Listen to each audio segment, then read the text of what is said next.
শেখ হাসিনা এবং আওয়ামী লীগের মধ্যে পরিবর্তনের কোনো লক্ষণ নাই। এই দলের নেতাদের এত বড় বিপর্যয়, এত বড় একটা গণ অভ্যুত্থানের পরেও তাদের মধ্যে শিক্ষা এবং তাদের যে অনুভূতি তৈরির নতুন করে ভাবার কোনো লক্ষণ আমরা দেখতে পাচ্ছি না। আমি একজন রাজনৈতিক কর্মী হিসাবে সর্বপ্রথম জরুরি অবস্থা জারির জন্য প্রধান উপদেষ্টাকে বলেছিলাম যে দেশের যে পরিস্থিতি, প্রত্যেকটা অন্তর্বর্তীকালীন সরকার, আপনারা জানেন কেয়ারটেকার সরকার যখন ক্ষমতায় আসে প্রাথমিকভাবে সে একটা জরুরি অবস্থার মতো পরিস্থিতি দিয়ে দেশে আইনশৃঙ্খলা পরিস্থিতি নিয়ন্ত্রণে আনে। আমি প্রফেসর ডক্টর ইউনূসকে পরামর্শ দিয়েছিলাম যে স্যার আপনি এরকম একটা ভূমিকা নেন প্রথমে 3 মাস বা 6 মাসের জন্য।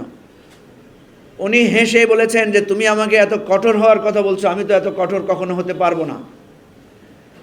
প্রিয় বন্ধুগণ, হয়তো professor doctor Yunus was right. তিনি হয়তো চাচ্ছেন এই দেশটাকে যে অস্থিরতার মধ্যে আছে, উনি কিন্তু ঠান্ডায় একটা ক্রমধারা অবলম্বন করছেন। আপনারা দেখেছেন দেশের রাজনৈতিক পরিস্থিতি আস্তে আস্তে একটা স্বাভাবিক পর্যায়ে আসছে। এই রমজানে অনেক উত্তেজনা হওয়ার কথা ছিল, দ্রব্যমূল্য নিয়ে রাজপথে বিক্ষোভ হওয়ার কথা ছিল, লোডশেডিং নিয়ে মানুষের ক্ষোভ হওয়ার কথা ছিল, সেটা হয় নাই। আমাদের বিমানের টিকিট, বিদেশে যেতে যে জুলুম ছিল সেটাকে উনি অনেক কমিয়ে এনেছেন। আস্তে আস্তে প্রত্যেকটা ক্ষেত্রে আন্তর্জাতিক মহলে সব জায়গায় এবার যে জাতিসংঘের মহাসচিব এসেছেন 4 দিনের সফরে, এটা বাংলাদেশের জন্য অসামান্য অসাধারণ অর্জন।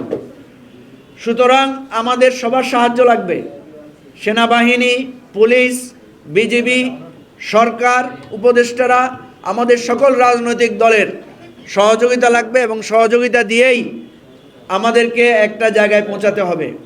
আমরা অনুরোধ করব, অনেক ন্যায্য কথা আছে, সেটাও কিন্তু কৌশলগতভাবে বলতে হয়।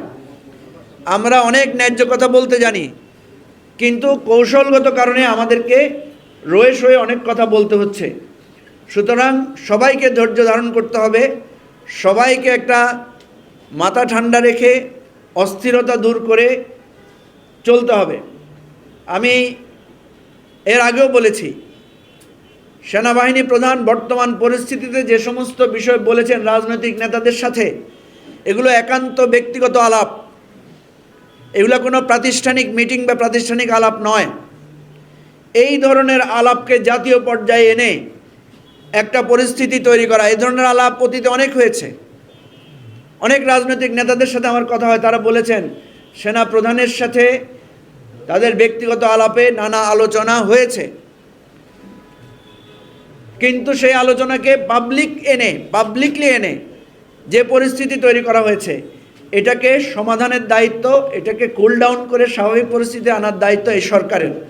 আমরা অন্তর্বর্তীকালীন সরকারকে অনুরোধ করব, দেশের এই পরিস্থিতিতে আপনি একটি জাতীয় সংলাপ আহ্বান করেন দ্রুত, যেটা আপনি ভারতের উস্কানির সময় করেছিলেন। আমরা সকল রাজনৈতিক দলের নেতারা এক জায়গায় দাঁড়িয়ে সেখানে আপনার সাথে অঙ্গীকারাবদ্ধ হয়েছিলাম। আমি মাননীয় প্রধান উপদেষ্টাকে অনুরোধ করব, অতি শীঘ্রই একটা জাতীয় সংলাপ, জাতীয় বৈঠকের আহ্বান করেন। সেখানে আমরা খোলামেলা বিষয়গুলো নিয়ে আলোচনা করি এবং সবার অস্থিরতা দূর করে একাত্ম হয়ে আমরা কাজ করি। আমরা গভীর উদ্বেগের সাথে লক্ষ্য করছি, শেখ হাসিনা এবং আওয়ামী লীগের মধ্যে পরিবর্তনের কোনো লক্ষণ নাই। এই দলের নেতাদের এত বড় বিপর্যয়, এত বড় একটা গণ অভ্যুত্থানের পরেও তাদের মধ্যে শিক্ষা এবং তাদের যে অনুভূতি তৈরির নতুন করে ভাবার কোনো লক্ষণ আমরা দেখতে পাচ্ছি না। আমরা কিন্তু এই দেশটাকে একটা রিকনসিলিয়েশন প্রসেসের মধ্য দিয়ে যার যার ভুল ত্রুটি দূর করে একসাথে পথ চলার পক্ষপাতী, সেটার জন্য সবাইকে এগিয়ে আসতে হবে। আপনি আমাকে খুন করবেন, আপনি আমাকে গুম করবেন, আপনি আমার লক্ষ লক্ষ লক্ষ লক্ষ কোটি টাকা লোপাট করে দেশটাকে শূন্য করে ফেলবেন, এরপরও অনবরত হুমকি দিয়ে যাবেন, এরপর বলবেন আপনার সাথে আমার ইনক্লুসিভ পলিটিক্স করার জন্য। এই ধরনের একপাক্ষিক ইনক্লুসিভনেস, এটা একটা প্রহসন ছাড়া আর কিছু না। আমরা বলছি যে যার যার জায়গা থেকে সবাইকে এগিয়ে আসতে হবে, সবাইকে ন্যায্যতার ভিত্তিতে ভাবতে হবে এবং ভেবে আমাদেরকে সঠিক